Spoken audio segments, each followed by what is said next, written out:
Now, with tensions swiftly escalating on the Korean Peninsula, North Korea says it would destroy the United States without mercy in case of an attack by Washington.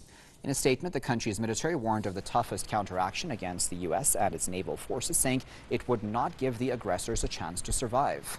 Also, North Korea's vice foreign minister says Pyongyang is ready for war and will launch a preemptive strike at any sign of U.S. military aggression.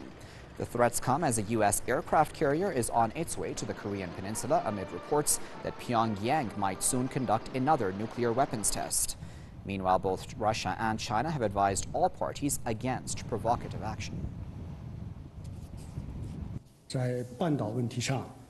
One has the feeling that a conflict could break out at any moment. I think that all relevant parties should be highly vigilant with regards to this situation. China says there will be no winners in a possible armed conflict between North Korea and the United States, noting that Beijing is ready to facilitate negotiations between Washington and Pyongyang. Also, Russia says it is watching the developments on the Korean Peninsula with great concern. The Kremlin has warned the U.S. that resorting to force will not resolve the problem. The situation on the Korean Peninsula took yet another turn for the worse after Trump said in a tweet on Tuesday that Pyongyang was looking for trouble and warned that the U.S. will take action to solve the problem.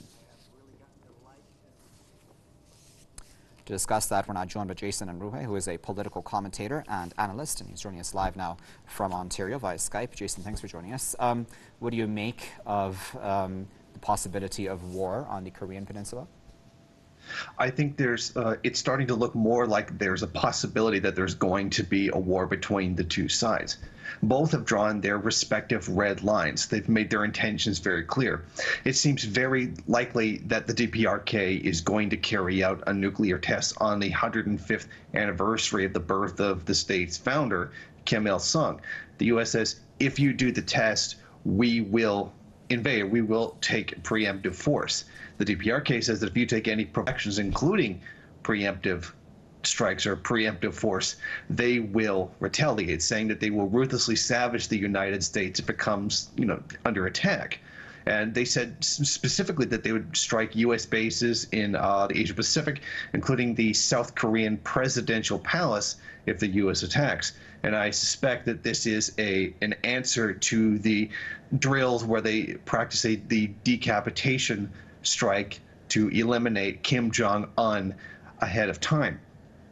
This is not like the Syrian situation. This is far more dangerous with the element of nuclear technology on the side of the DPRK. They're saying straight out, if you attack, we will make, as you said, the price of launching an attack against us something that would make it not worthwhile. If there's any serious provocation by the United States, they will strike.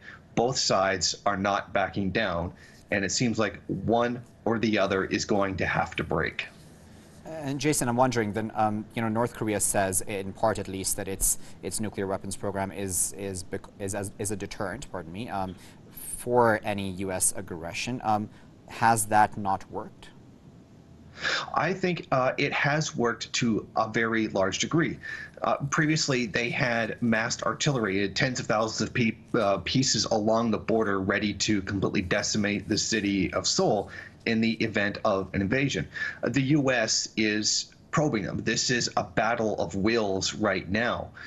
The U.S. is considering whether or not the DPRK will carry through on their threat to use those weapons if they are invaded. And I think thus far the nuclear deterrent has been successful. Why risk an entire war on the peninsula if these weapons are available? And if the DPRK was supposedly so weak and so vulnerable, then the United States surely would have invaded by now. But the big question of nuclear weapons really changes the cost-benefit analysis of whether or not invading the country is a good idea.